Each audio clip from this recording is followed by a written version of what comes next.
Assalamualaikum warahmatullahi wabarakatuh. Jumpa lagi bersama saya Reda Gusmara dengan NIM 1830802030.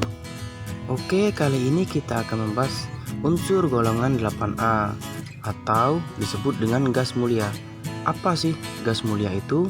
Gas mulia merupakan gas yang mempunyai sifat lengai, tidak reaktif, dan susah bereaksi dengan bahan kimia lain. Unsur-unsur yang terdapat dalam gas mulia yaitu helium, neon, argon, krypton, xenon, dan radon. Gas-gas ini sangat sedikit kandungannya di bumi. Dalam udara kering, maka akan ditemukan kandungan gas mulia sebagai berikut, yaitu helium 0,00052%, kemudian untuk neon 0,00182%, untuk argon 0,934%, untuk krypton 0,00011%, untuk xenon 0,00008%.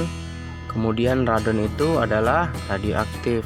Kemudian konfigurasi elektron gas mulia itu Ns2 Np6 kecuali helium yaitu 1s2. Dan untuk sejarahnya, Jansen menemukan spektrum helium dari sinar matahari berupa garis kuning. Nama helium sendiri merupakan saran dari Lockyer dan Franklin. Kemudian untuk argon, pada tahun 1894 Lord Rayleigh dan Sir William Ramsay berhasil memisahkan salah satu unsur gas di atmosfer yang sekarang dikenal sebagai gas mulia berdasarkan data spektrum. Lalu ia mencoba mereaksikan zat tersebut tetapi tidak berhasil dan akhirnya zat tersebut diberi nama argon. Kemudian untuk neon, krypton, xenon, pada tahun 1898 Ramsay dan Travers memperoleh zat baru yaitu krypton, xenon, serta neon. Krypton dan xenon ditemukan dalam residu yang tersisa setelah udara cair hampir menguap semua. Sementara itu, neon ditemukan dengan cara mencarikan udara dan melakukan pemisahan dari gas lain dengan penyulingan bertingkat. Kemudian untuk radon, pada tahun 1900, radon ditemukan oleh Friedrich Ersdorf yang menyebutkan sebagai pancaran radium.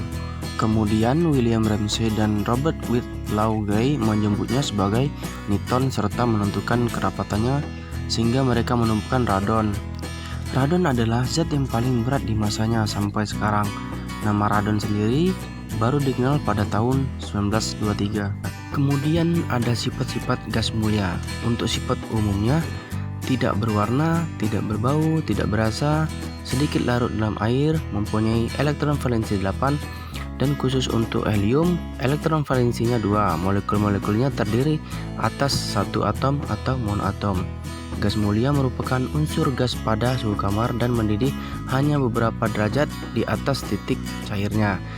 Jari-jari, titik leleh, serta titik didih gasnya bertambah seiring bertambahnya nomor atom, sedangkan energi penginnya berkurang. Kemudian ada contoh reaksi dan cara pereaksian pada gas mulia. Untuk argon, senyawa yang terbentuk itu argon hidrofluorida. Kemudian untuk krypton yang terbentuk krypton fluorida. Kemudian untuk xenon, senyawa yang terbentuk itu ada dua, yaitu xenon fluorida dan xenon oksida.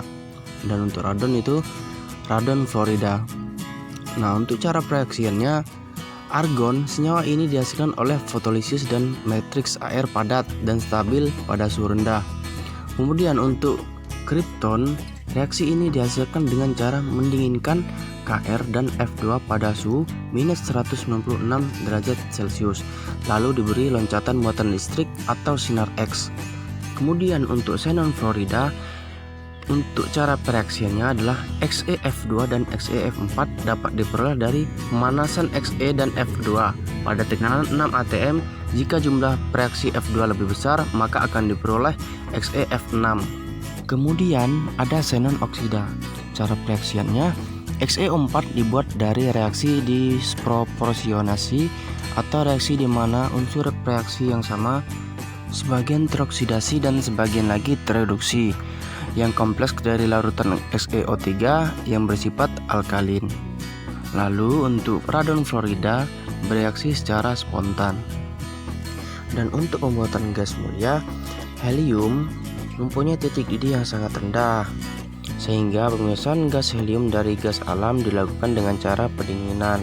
sampai gas alam akan mencair sekitar minus 156 derajat Celcius dan gas helium terpisah dari gas alam.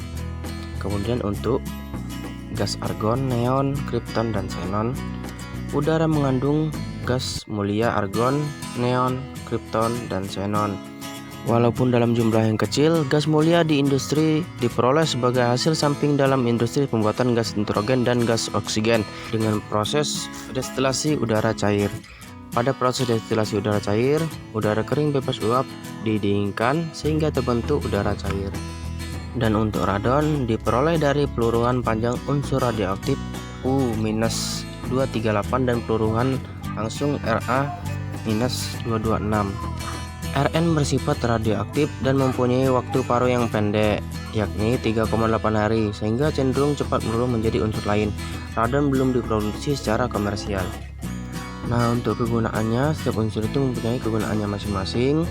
Untuk kegunaan gas mulia, helium sebagai gas mulia tameng untuk mengelas, kemudian neon sebagai indikator tegangan tinggi, argon, tanaman membutuhkan argon untuk menunjang pertumbuhan dan perkembangannya. Kemudian untuk kripton, pengisi bola lampu blitz pada kamera, dan xenon itu sebagai obat bius pada pembedahan. Kemudian radon dapat digunakan dalam terapi kanker karena bersifat radioaktif. Namun demikian, jika radon terhisap dalam jumlah banyak, malah akan menimbulkan kanker paru-paru.